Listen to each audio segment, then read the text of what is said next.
Достор, азыркы убакта актуалдуу болуп жаткан нерсе жакында эле 2 күн мурда эле биздин президентибизге барып биздин волонтерлор жолугуп келди, бирок ошонун ичинен элдердин баары жактырган жок. Бул эмнеге жүрөт, эми кимдерди айтып атканын сиздер түшүнүп турсаңыздар керек. Алтынай Нарбаева менен Эрнис Бөрүбаев эмнеге барбайт? Чыныгы ушу элдин көйгөйүн айта турган адамды Эрнис Бөрүбаевди Алтынай Нарбаеваны списоктон чийди. Бул жерде чындык жок, достор. Бул жерде жөн гана мурдагыдай коррупция жайгашкан. Президентибиз эчтеке уккан жок. Мына биздин волонтерлорубуз айтып атат, биздин үнүбүз президентке жетти деп.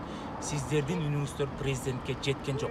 Ал жерде бир так даана суроо берилген жок. Жөн гана элге алтын сөзүңүз керек болот, элге мындай керек болуп атат деп. Эмнеге? Мисалы Эрнис Бөрүбаев, Алтынай Нарбаева булар карантин башталганда почти жарым жылдан бери элге кызмат кылып келатышат. Инстаграмына кирип карасаңыздар, жалаң гана кайрымдуулук ишин кылган адамдар. Чыныгы волонтерлор ушулар. Эгерде ушулар барса, азыркы кыйналып турган элдин көйгөйүн ушулар гана ачыкка чыгарып, президентке ачыкка бетине айта алат эле да. Бул жерде чоң коррупция бар. Эгерде биздин чындык дагы деле чындыкка жатып ошо президентке айтылбаса, анда биз өмүр бою өнүкпөйбүз, достор. Келиңиздер. Булар президентке жолуга турган уюштуруучуларды, волонтерлорду чакыра тургандар, булар чыныгы кыргыздын душмандары деп эсептейбиз. Анткени булар элдин көйгөйүн, кыйналып аткан элдин, өлүп жаткан элдин көйгөйүн түшүндүрбөстөн кайрадан жыргалчылык менен гана суроолорду бердирип койду. Чындыктын баары алдыда. Буюрса биз жеңебиз. Саламатсызбы Алтынай эже? Бүгүнкү биздин сизге келгенибиздин себеби азыркы кырдаалда чыныгы баатырларды тартып жүргөнбүз, чыныгы волонтерлорду. Менин билишимче караганда жарым жылга жетейин деп калды уже сиздер талыкпастан күнүмдүк жумуш катары ушу биздин карапайым элге жардам берип келе жатасыздар. Анан ушул апам жана мен фондунун жетекчиси катары билебиз. Ошол жөнүндө айта кетсеңиз. Эми рахмат ушундай кабар алып келгениңерге, ысыкка карабастан. Бул апам жана мен деген фонд ушул пандемия башталгандан 16 башталган болсо, 20 марттан баштап түзүлгөнбүз. Мен, анан Эрнис Бөрүбаев, Талант Сагынбаев, Сагын Эрегешев 3 балам менен мен чыкканмын. Ушул өнөр инсандарынан биринчилерден болуп уюштуруп. Көчө ажообуз менен жолугушуу болду. Ошондо биздин азыркы убакта кырдаалды айтыш үчүн волонтерлор барды. Волонтерлор баргандан кийин эртеси соц тармактарга абдан актуалдуу сөздөр бул Алтынай Нарбаева менен Эрнис Бөрүбаев эмнеге барбайт? Ушул жөнүндө айта кетсеңиз, сиздер эмнеге барган жоксуздар? Сиздер жарым жылдан бери эл аралап жүрөсүздөр. Чыныгы элдин көйгөйүн мисалы сиздер айта алат болчусуздар да? Эми эң биринчиден айтсам, биз чакырылган жокпуз. Бая чакырылбаган конок шыпырылбаган жерге отурат деген макал бекерден эмес. Эми айтылбасак, чакырылбасак биз кантип барабыз? Анан ошол мен ал жолугушууну деле сыналгыдан көргөнгө убактым болгон жок. Жөн гана эртеден 8ден кечки 12ге чейин жолдо жүрөбүз. Анан ошол үйгө келгенде баягы апам жана мендин отчетун күндө берем да, ошентип берип жүктөлгөнгө чейин башка телефонунан ким эмне деди экен, баардык ар бир инсандын баягы ассалому алейкум дегендей, алейкум салам деп сөзсүз берген суроого жооп бергенге аракет кылам ар бирине.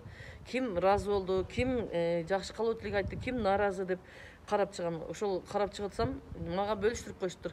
Сиз эмнеге барбадыңыз деп карасам, ал ошол комментарий, ошол чындык деген чыгарган. Чындык кейж. Анан ошондон ишенсеңер ар бир комментарийдин через бирден эле калганда Эрнис Бөрүбаев, Нарбаева канада. Анан эми ошонун баарына мен жазып отурбайм да. Анан жөн эле эртең менен кече ойлонуп, эми көңүл бурбай койгондой болбойн. Эл журт бизге мындай түйшүк болуп, ошолор бизде эмне келбей калды деп түйшөлүнүп атышыптыр деп жооп берип коеюн деп эле жөн эле айттым ушундай. Нарбаева ар дайым чийилип калган, ар дайым концерттерде дагы, чет мамлекет концерттерде дагы Нарбаева чийилип үйрөнүп калган жүрөк. Бул барбай калганын деле ошол окуялардын бири. Эл артист болосун деп канчалаган жолу документи бар, ал деле кол коюлбай кайтат.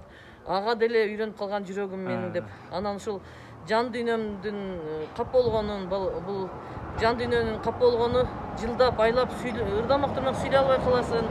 Анан ошо барган жаштар деле, ошо ортодо уюштурган жаштар деле бизди унутуп калганга улууларды деп койсом, балеге калдым.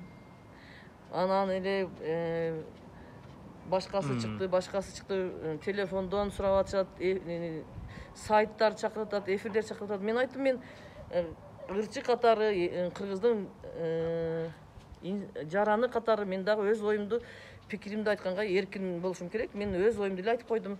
Кичине ошол элдердин бизди жоктогон үчүн ошо элге жооп берип коеюн деп эле сүйлөгөмүн. Мен эч кимди жамандап, эч кимге капа болгон деле жерим жок. Өнөр инсандарын баарын сыйлайм, улуу кичүү дебей. Анан ортодо эле башка бирөөлөр ушундай эме болуп кетти. Мен анан бүгүн айттым. Улуулардан да кечирим сурайм, кичүү өнөрлөрдөн да кечирим сурайм. Мен үчүн ошолордун аброюна шек келтирилген болуп жаман сөздөр жазылса, мен баарынан кечирим сурайм деп койдум. Бул менин өзүмдүн конституциямдагы сөзүм. Ар дайым менден кетсе кечириле деген бул аябай жакшы. Менден бирок эч нерсе кеткен жок. Болгон ызамды баягы жетпей жаткан үнүмдү, баягы үнүң жетпеген жерге кыйкырба дейт. Ошо үнүм жетпеген жерге кичине кырылдап койдум эле да, неме кыңылдап.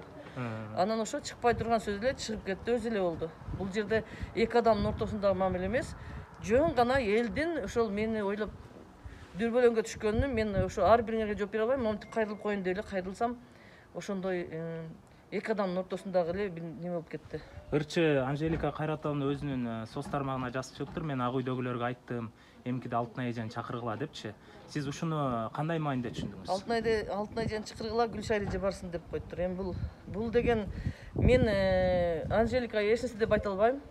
Эл тараза, эл күбө, ак караны элдин баары ажырата алат. Анан ошон үчүн мен айтар элем. Мен мисалы Гүлшайыр эжелерге сүйлөгөндөн көрө мен кунт коюп укканым бул чоң талант деп ойлойм. Ошон үчүн мен улууларды угам. Мен каяша да айта албайм. Мен угуп гана мулжуп уга турган сөздөрдү ошол улуу инсандардан кол чыгарган, жүрөгү ооруса кошо ооруган, мне больно, мне обидно эмес, нам больно, нам обидно дей турган адамдар керек. Ошон үчүн мен айтар элем, бул жерде биз азыр иргелеп атабыз, иштедик, сыналып атабыз, бирибизди терең билип атабыз. Ошон үчүн ошол мени менен кошо апам жана мен деген атты булгабастан, апам жана мен дегенди көтөрө турган адамдар гана калабыз деп ойлойм. Чын жүрөктөн иштей турган. Чын жүрөктөн иштеген. Анан Анжелика кошулду, анан Кыз Сайкал кошулду, Бактылуу Бадыбек кошулду. Азыр менимче калуучулар чыгып биз мен ойлоп атам бир 4-төбүз Мурдагы эле состав калдыңыздар. Мурдагы эле состав калып калдык. Анан ошон үчүн бул жерде капачылык болбош керек. Баягы башында өзүбүздүн инициативабыз менен көтөрүп, өзүбүз чогулган инсандар калдык. Байке мен бүгүн жолугуп, атайын бүгүнкү күндүн баатырлары деп тартып атканбыз. Чындыгында билем, бул сөз сизге жакпашын. Азыркы кырдаалда мен билишимче жарым жылга жакын ушу таланттар болуп элдерге жардам берип жүрөсүздөр. Сөзсүз түрдө бунун баарын Алла ыраазы болсун, Алла көрүп турат дегендей. Азыркы убакта кичине баягы элдерди сүйүндүрүп, мындай азайып калды, оор азайып калды, мурдага караганда кичине тынчыраак болуп калды деп айта аласызбы? Азыр сүйүнгөнгө бир аз эртерээк го дейм. Эми сүйүнсөк болот, Бишкекте бир аз азайып атат. Көбөйгөнгө караганда азайып атат. Бирок аймактарга барып атат. Эң коркунучтуусу ошол да. Себеп дегенде айыл жергесинде карылардын баардыгы ата энелерибиз ошол жакта. Булар ошол оорусу барларды, кары картаңдарды аябай кыйнайт экен. Эмне болгон күндө дагы аймактарды азыр эсине салып даяр боло берген жакшы. Көп жерлер даяр жечи. Бирок даяр эмес жерлер дагы бар. Кудай сактасын, эми жетпей эле койсун деп ниет кылалы. 1-2 күндөн бери азыр Кыргызстанда актуалдуу болуп жаткан нерсе, президентке жолукканга элдин көйгөйүн айта турган бир дагы адам барбаптыр. Эл аралабаган адамдар барыптыр, волонтерлордон деле кээ бирлери эл араласа, кээ бирлери жөн эле барыптыр деген пикирлер болуп атат. Эмнеге Эрнис Бөрүбаев жок жана эмнеге Алтынай Нарбаева жок деген суроо болуп атат. Эмне себептен сиздер барган жоксуздар? Же балким президент өзү кабыл албадыбы, булар бүт ачыгын айтып таштайт деп? Эми бизге бир дагы чалуу болгон жок. Эч ким чакырган жок, биринчиден. Экинчиден, президент өзү дагы айтты, баардыгын чакыргыбыз келет, бирок баардыгын чакырганга шарт жок, ошон үчүн мындай тандалып туруп чакырылды деди. Бирок бул тандоо президенттин тандоосу эмес. Чындыгын айтканда, ал жерде канча барган болсо, ошонун бирөөсүн дагы тааныбайт болуш керек президент. Ал жерде тизмени түзгөндөр башкалар да. Эми ошолордун ролу болду окшойт бул жерде, кимди чакырыш. Бирок эми кантсе дагы ошол көйгөйлөрдү айтканы баргандан кийин элдин арасында болуп аткан көйгөйлөрдү айтышты, мүмкүн болушунча барган ыктыярчылар дагы. Бирок биздин дагы айта турган көйгөйлөр бар болчу. Билбейм, балким эми эгерде президент өзү биздин видеолорубузду көрүп аткан болсо, видеолор менен деле көйгөйлөрдү жеткирсе болот. Анан президенттин алдына чейин барып жасанып алып барыштын эч бир кажети жок. Ой, бул жерде эме болуп атат да, Эрнст байке, баягы эл аралап жүрүп элдин көйгөйүн чыныгы түшүнгөн адамдар аябай аз болду да. Анан ошондуктан баягы элдин оозунда, баягы элдин мээсине сразу эле сиз менен Алтынай айжа калып турду. Анан баардыгы Алтынай айжа орсо болмок, Эрнст байке орсо болмок деген сөздөр болду. Эми өзүңүз айткандай баарын Кудай көрүп турат, баары алдыда. Эңиңизди ушу оорудан аман эсен чыгып кетели. Сиз өзүңүздүн кеңешиңизди бере кетиңиз. Элибиз ушул оорудан бат чыгып кетиш үчүн баягы сактансаң сактайт да, Кудай таалам делечи. Кандай ыкмаларды колдонуш керек? Эмне совет бере аласыз? Эмне кеңеш бере аласыз? Кандай ыкмаларды колдонгон менен биз бул оорудан баары кутула албайбыз, качып кутула албайбыз. Ар бир адам ооруп чыгыш керек экен. Ошондуктан баягы маскаларды кийгиле, эл көп жерге барбагыла деп айтып атканы бул эми массовый бир моментте баягы өткөн болбодубу? Ошентип ооруп кала турган болсок, биз медиктерибиз жетише албай жүдөп калат экенбиз. Ар бир адам ооруп чыгыш керек деген бул фактпы? Бул эми медиктердин айтышы боюнча да. Медиктердин айтышы боюнча. Биз көп жерлерге ошол больницаларга барганда кызыгып сурайбыз да, кандай болот, эмне кылганда бул оорудан тезирээк кутулабыз депчи. Тезирээк кутула албайт окшойбуз, бир 2 жылга чейин кетпейт деген дагы бир прогноздор бар да. Эми эмне болгон күндө дагы жаман айтпай жакшы жок, бардыгына даяр болушубуз керек.